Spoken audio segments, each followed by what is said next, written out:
disease, soil, drought. Each season bringing new challenges farmers hope they won't face. Agriculture reporter Marcia Gorel follows the successes and failures of Saline County crops. She and University of Missouri Extension agronomist Wayne Crook will look at what's stunting local growth, what nudges farmers closer to productive harvest, and the science behind mid-Missouri fields.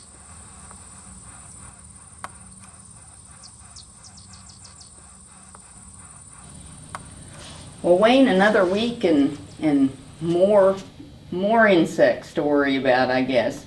And I understand your last column you did on soybean podworms. Can you tell me a little bit about those and what kind of problems they're causing in soybeans? Sure. Soybean podworm is also known as the corn earworm. Same insect. Okay. But when it gets out of corn, it moves into soybeans and start feeding on it. And over the last few years, the populations have actually been building in soybeans compared to what they've done in corn. In the soybeans? Yep, we're having more problems with them. Actually, last year in Chillicothe, we had 2 fields had 100% yield loss due to defoliation and pod removal. They're coming in early again this year. The peak period for them is from mid-August to mid-September, so we're right at the peak where we're going to be able to find them in the field when they're going to do the most amount of damage is right now. So what do farmers need to be looking for? It sounds like now's the time to be scouting. Right. The first thing to look for and the easiest to see is you can see some feeding on the foliage, and you'll tend to see holes in the leaves more like this. Grasshoppers, you'll tend to see stuff more around the edge of the leaves. Here's another lot of inner leaf feeding. They love to feed on that, but after they get done feeding on foliage, then they're going to move to the pods. And here's an example of a pod where you can see it's turned black right there where an insect has chewed on it. I've had people ask me, are you sure that's not stink bug? Yeah. Stink bug has piercing mouth parts. It actually sticks its proboscis inside the pod and sucks the juice out of it. If you've got chewing on the pod, then that's probably a soybean podworm right now. What the insects will do, they will chew on the foliage, then they move to the pods, they'll feed on the pods. When they decide they're tired of feeding on the pods, they'll actually chew the pods off, and the pods will fall to the ground. And then after they get all the pods chewed off, they'll move to the ground and start eating on the pods on the ground. So I assume that the farmer would need to spray if it gets bad enough. When will they know that it's bad enough? What do they need to look for? It takes about 1 per 5 plants. 1 podworm per 5 plants. In all truth, one podworm per plant can completely strip all the pods off of it. Really? So you need to get it sprayed before the populations get that high. Because of the rate at which they feed and they grow, if you find them, you need to get a spray out quick. You just can't wait a week or 2 and get out there. They need to be sprayed quick. And from what reports we're getting from across the state, there seem to be worse this year. Another thing that used to keep them under control was there was a fungus that used to kill them, and that fungus usually was in the environment because of green clover worms. We've had a reduction in green clover worm population, so we got less inoculum for the fungus to infect the soybean podworm. So therefore, because of less clover worms, we're getting more soybean podworms too. So it's a new concern, or newer. It's worse this year than it has been because of that. Thank you. Well, I've also noticed a lot of sudden death. Can you tell a little bit about sudden death? I know kind of what to look for. It starts to get yellow in your field and it looks like your soybeans are going to die. But could you tell a little bit about what causes sudden death? So sudden death is caused by a fungus that's in the soil. Usually it takes cool, wet conditions in the spring, followed by hot, dry conditions later on after the pods start to fill. Which is something we've had this year. That's exactly, and we've had it a lot of times in Missouri. But what happens is the fungus is in the roots of the plant and it produces a toxin. And that toxin moves to the upper part of the plant, and that's what causes first the yellowing on the leaves, and then they turn brown, and when it gets really severe, all you'll have left is the veins that were in the leaf. One thing to distinguish it from some other leaf diseases is the fact that all leaf veins remain green. They never turn brown. It's just in between the veins that the leaves turn brown. Okay, well that's interesting. Is there anything a farmer can do about that if he starts to see sudden death show up? Not once it shows up, no. The main thing you can do in the spring, if you eliminate compaction, you eliminate the wet conditions. Don't plant too early. On fields that you know you have a history of SDS, plant those late. When the soil warms up, then the plants won't be infected as much. Also, there are some varietal differences in resistance to it. So if you know you got a problem, you can ask your seed dealer and find out if they've got varieties that are more tolerant or resistant to it. Okay. Well, what about yield? How does sudden death affect yield? Well, basically, when you lose leaf area, you've lost the capability to produce food for the plant.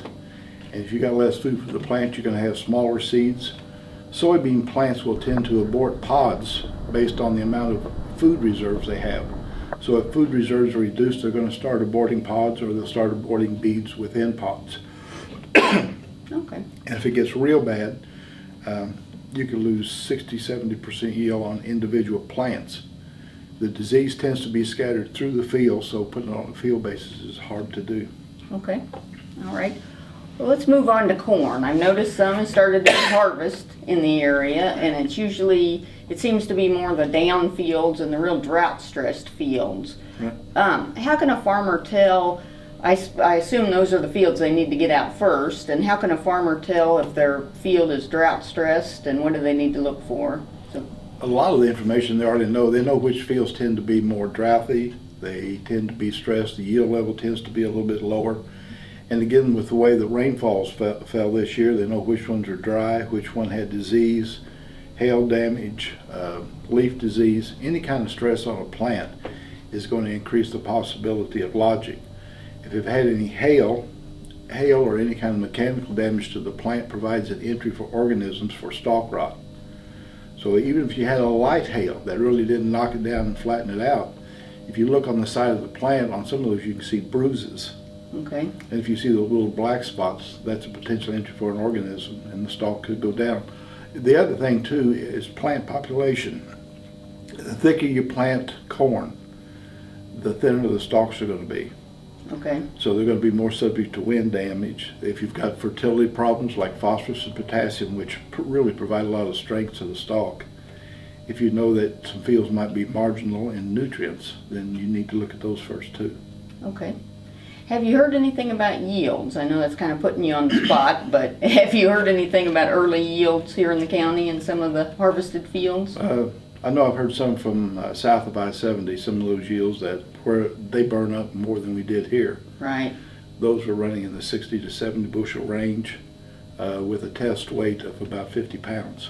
So very light. And very light, so the test weight's going to hurt the overall yield too, and the quality of it. The other thing, the stuff that's been stressed like that, if we run into a rainy period and it stays warm, we could have a problem with aflatoxin. I know they're worried about that down in South Missouri right now with the heat and drought they've had down there. So. And that would be a problem with cattle, feeding cattle, or? Yeah, and marketing it too, because some of these places won't take it if the aflatoxin level is too high because they don't know where it's going to go or how it's going to be used. Okay. All right, so that's something to look out for. Yeah. So I know that looking ahead, you've started to look at some different varieties and some things that we might see in the future. It's never too early to start worrying about our seeds for next year, is it? Yeah. So tell us about some of the traits that are coming out for farmers in soybeans first, kind of some of the things that you've researched and you think will be coming out in the next few years. One that's been, well, there's been a couple that have been really prominent. First of all, they're trying to get dicamba and 2,4-D resistance into the plant. Okay. And that way, that'll give them a new tool they can use against some of these resistant weeds like Palmer amaranth that we've got out there. So that'll provide a new tool. Some of that could be out as early as, there's going to be some tested in this area in 2012. Generally available would be 2013 at least, maybe as late as 2015 on it. Okay. They're also working on aphid resistance. We have had soybean aphids in, but we have done some spraying, but it's been very limited the amount of work or problem we have with them. Mm-hmm. Soybean rust got a lot of hype a few years ago, and we really haven't had much of a problem, but they're working on resistance for that too. All the companies are working on different types of oil quality, soybean oil. Oh, uh-huh. So you get better storage, better food value, lower fat in it, so it'll make a better food quality product. And then they're always working on other herbicide traits, and they're going to keep piling them in.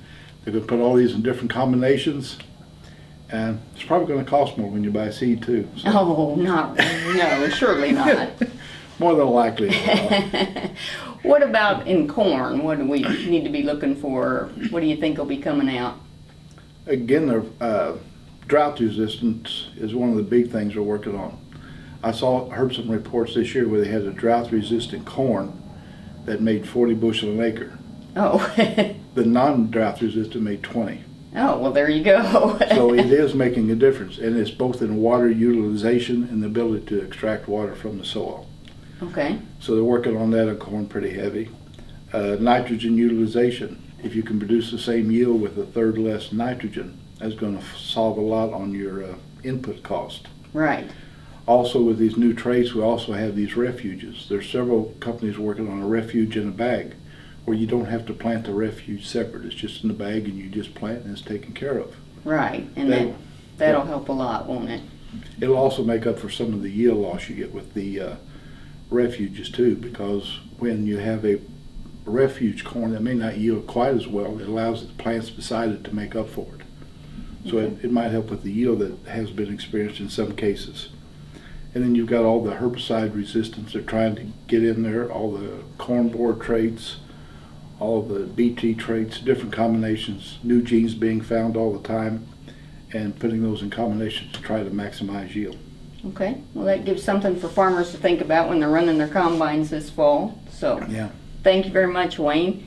And as we did last time, we invite people, if they have a topic or a question for Wayne, to please call me at 660-886-2136, or they can email me at mgorel@marshallnews.com. And we want to thank Central Missouri Agri-Service of Marshall, Malta Bend, Slater, and Blackburn for again sponsoring the third edition of Crop Concerns for Video. Thank you.